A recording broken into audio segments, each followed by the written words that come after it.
I really believe this type of leadership that I've described here in Detroit is really critical in closing the wealth and opportunity gap in the country's minority communities and in our states and throughout our country. We all know the data. I know you've seen the data. The average black family has a nickel for every dollar that a white family has, when it comes to wealth. That's pretty incredible when you think about that.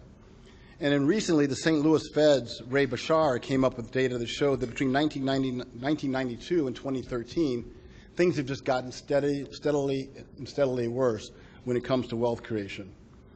He has data that shows during that 21-year period, college-educated blacks saw their wealth decline 55%, while college-educated whites saw their wealth increase 86% during that same period.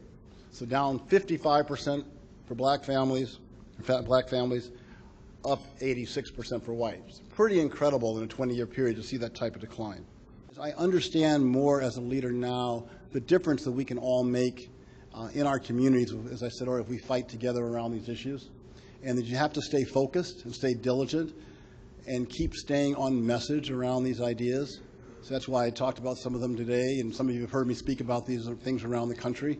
But again, if we want to be able to make a difference, you've got to stay focused. So I think as a leader now, I'm trying to figure out how not only can we stay focused, but how do you bring others into the fold and join this cause around how do we solve this wealth gap and opportunity gap in this country, because you can't do it yourself. So it's another way that I understand that as I'm growing as a leader, I can't just sit and bellyache about it, hopefully have some solutions, share those solutions with others, try to bring others into the fold again and try to make a difference. I believe that all of us in the room here can make a difference if we ask these questions and push for fairness and inclusion in all the leadership roles that we have.